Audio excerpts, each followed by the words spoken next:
Everyone, let's take a breath together. Just a moment to be here, to fully arrive. Now close your eyes for a second and just ask yourself quietly, what would it feel like to be fully aligned with who I was truly created to be? You see, we often walk through life in the noise, distracted, driven by habit, by fear, by ego. We operate on patterns, reactions, stories handed down by the past. But there is a voice, a calling, a divine whisper that says, come higher, come closer. There's more, and that calling. It's not shouting from a distant cloud. It's already within you. It's God speaking through your intuition, your conscience, your stillness. Now, here's what I want you to understand. God is calling you to walk in humility and obedience, not as a punishment, but as an upgrade. Let me explain. Humility is not weakness. It's not about putting yourself down or being a doormat to the world. No. True humility is alignment. It's knowing who you are and who you're not. It's the quiet power of surrendering the ego so that something far greater can move through you. Humility is saying, I don't have all the answers, but I trust the one who does. And when you walk in that awareness, your heart opens. You become teachable. You become a vessel for divine intelligence. Obedience, on the other hand, that's your sacred yes. That's when your thoughts, emotions, and actions come into agreement with your higher self. When your inner world reflects trust, discipline, and courage, it's not about rigid rules. It's about resonance. It's about becoming energetically coherent with truth. Think about this. Every time you choose to act with integrity when it's inconvenient, to forgive when it hurts, to listen instead of react, you're not just doing a good thing. You're shifting your frequency. You're stepping into your God-designed blueprint. That's when miracles happen. Because when you walk in humility and obedience, you're no longer resisting divine flow. You're no longer a prisoner of survival emotions. You're moving into creation. You become someone who doesn't just believe in transformation. You embody it. So how do we begin? We become aware. We sit with ourselves and ask, what parts of me are still clinging to control? Where am I operating from fear disguised as pride? Where have I heard God's voice and ignored it because it didn't fit my plan? And when we see it, we don't shame ourselves. We thank God for the awareness. That's where healing begins. My invitation to you is simple. Begin your days with a posture of surrender. Before you act, speak, or even think, ask, does this reflect the humble, obedient heart I was created to live from? Because here's the truth. The more you align with humility and obedience, the more peace you'll feel, the more purpose you'll discover, and the more power you'll walk in. You won't just talk about faith, you'll radiate it. And the world won't change because you preached at it. It will change because you became a living example of what happens when someone fully trusts the God within them. So today, let go. Surrender the story. Step into divine order. God is calling. And your answer, yes, from a humble and obedient heart, will change everything. Humility is alignment, not weakness.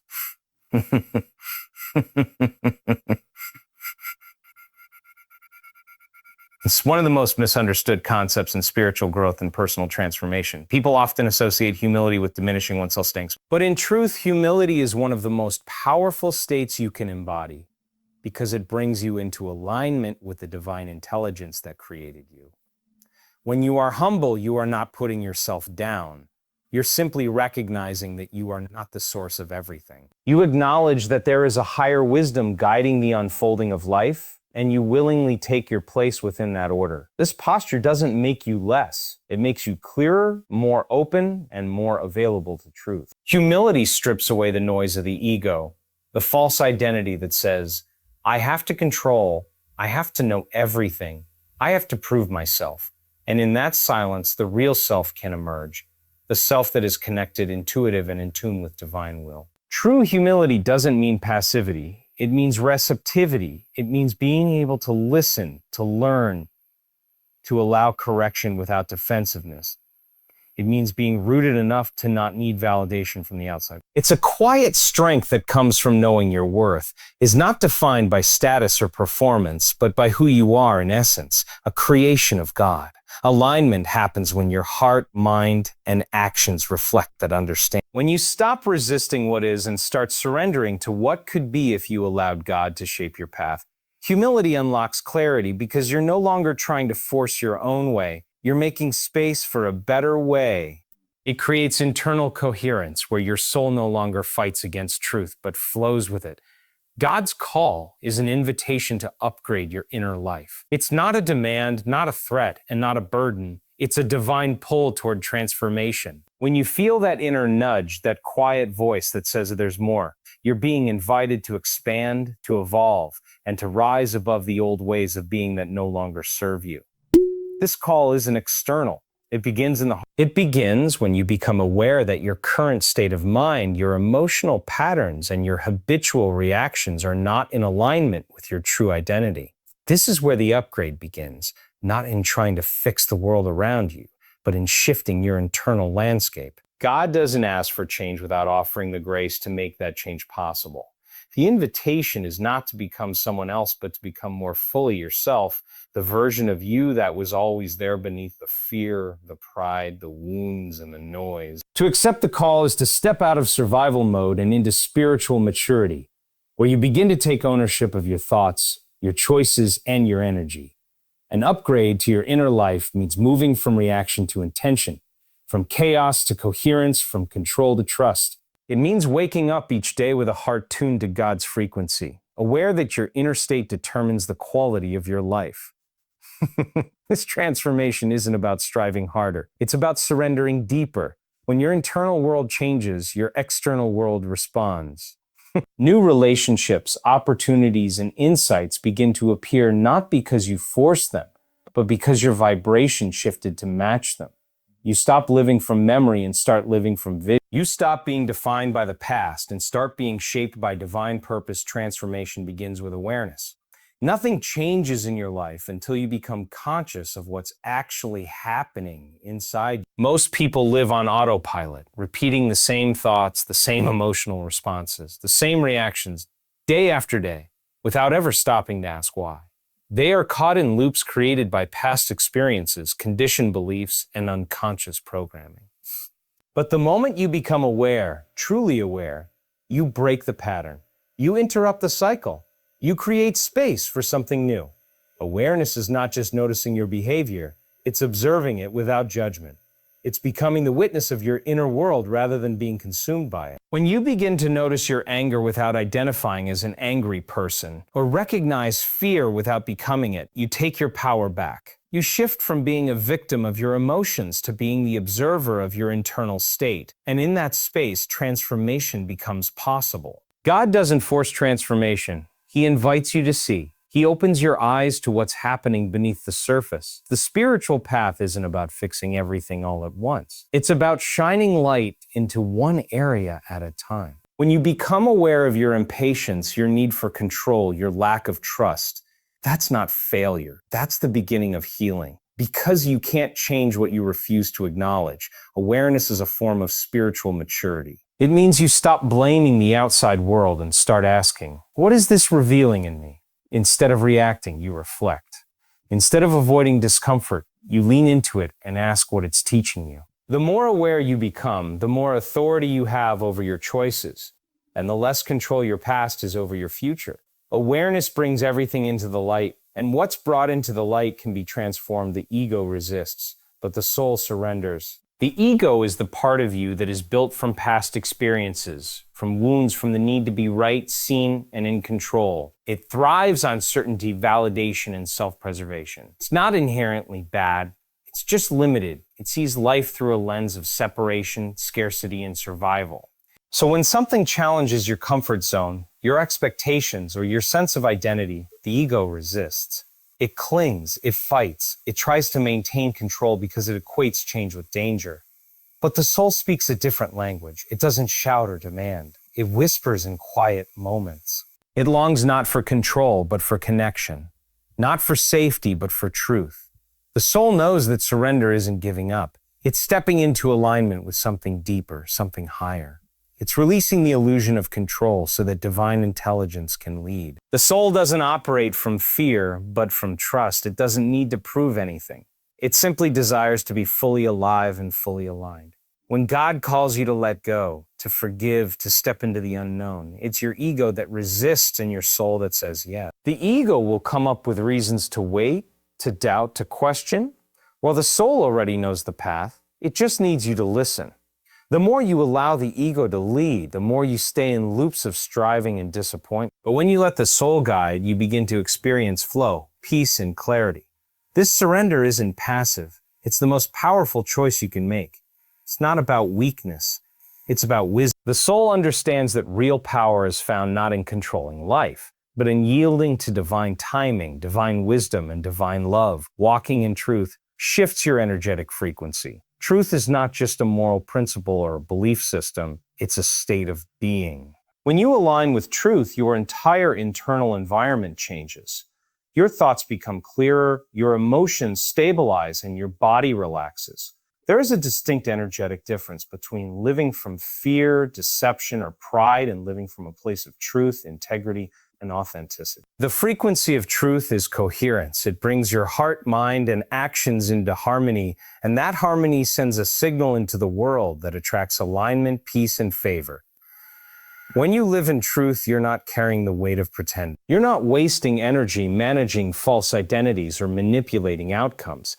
You become lighter, freer, more connected to God and to yourself. The more you embody truth, the more you begin to notice when something is out of sync, whether it's a relationship, a decision, or even a thought pattern. Truth becomes your internal compass, guiding you not by pressure or fear, but by clarity and conviction. This energetic shift isn't just spiritual, it's physiological. Your nervous system calms, your brain chemistry balances. You step out of fight or flight mode and into a state of inner regulation and peace. You begin to live not just from memory, but from vision. You respond to life from a grounded center rather than reacting from old wounds or insecurities. Walking in truth doesn't mean you'll never feel discomfort, but it means you'll stop abandoning yourself to avoid it. As your frequency rises, your environment begins to shift. People respond differently. Opportunities that match your integrity begin to appear. Circumstances that no longer resonate start to fall away. You no longer chase alignment, you become it. And everything in your life begins to reflect the vibration you carry. You embody faith through coherence, not words. Faith isn't something you just talk about, declare, or claim in a moment of inspiration. It's something you live, breathe, and embody in your everyday state of being. True faith expresses itself through internal coherence, when your thoughts, emotions, and actions are aligned with what you say you believe. When there is no longer a contradiction between your spiritual identity and your behavioral patterns. Faith moves from being a concept to a frequency. Coherence is when your heart and mind are in agreement, when your inner state is not fragmented by fear, doubt, or double-mindedness. You could say you trust God, but if your nervous system is constantly in anxiety, your body is carrying it differently. You can declare that you believe in divine provision, but if your actions are rooted in control, scarcity, or manipulation, you're not operating from faith, you're operating from survival. Coherence is the bridge between belief and embodiment. It's when the truth you claim becomes the truth you live. You don't have to convince people of your faith when you're walking in coherence. They feel it. It's in your presence, your peace, your consistency, your ability to remain grounded when others are shaken. You become a living signal of stability in a world full of noise and contradiction. And that signal is what draws transformation, not only in you, but around you. Faith embodied through coherence activates clarity, resilience, and divine timing. It doesn't mean you have all the answers, but it means you're not fragmented by doubt. You become steady, not because life is predictable, but because your inner world is rooted in something greater than circumstance. That kind of faith doesn't need to shout or prove itself. It reveals itself through congruence, through stillness, through presence control as fear in disguise, an unconscious attempt to create safety by managing outcomes, people, and situations. It often shows up subtly, masked as responsibility, planning, or even protection. But underneath control is usually a deep discomfort with uncertainty, a belief that if you don't hold it all together, everything will fall apart. This mindset is rooted not in trust, but in fear, the fear that if you let go, something will go wrong, or you'll lose what matters most. Control operates through tension. It tightens your body, narrows your thinking, and drains your energy. It keeps you in a constant state of alertness, watching for what could go wrong instead of flowing with what could go right. It's exhausting because it places you in a position you were never meant to carry, the burden of managing everything around you without the support of divine wisdom. When control becomes your default, you begin to close off to the very miracles you're praying for. Because miracles require space, they require surrender. Fear always tries to disguise itself as logic or responsibility. But the truth is that real strength lies in trust. Trust doesn't mean passivity. It means making aligned choices while releasing attachment to the outcome. It means doing your part, then letting divine timing unfold without forcing it. Letting go of control doesn't mean you stop caring. It means you stop micromanaging your life from a place of anxiety. It's choosing to believe that you are supported even when the path is unclear. When you stop living from control, your nervous system begins to settle.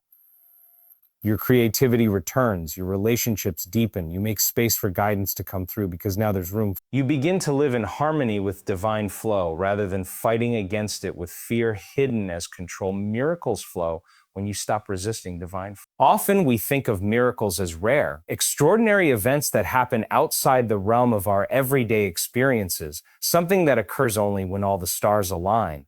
But in truth, miracles are simply the natural result of living in alignment with divine will. They happen when you stop fighting against life and start moving with it. Miracles are not forced, they are received. They occur when you open yourself to the possibility that life in all its complexity is unfolding for you, not against you. Resisting divine flow happens when you try to control, manipulate, or predict the outcome of every situation. It's when you operate from a place of fear, trying to make things happen your way, at your time. Resistance creates friction, blocks the energy of the universe, and keeps you in a constant state of struggle. But when you let go of the need to control everything, you make room for something greater to move through you. You stop resisting what is and start aligning with what could be. The divine flow is always there, quietly moving through your life, but you must be willing to trust it and surrender to its timing. When you stop resisting, you become a clear channel for miracles. This doesn't mean life will always unfold exactly as you want, but it means you'll start to see the higher purpose in every situation.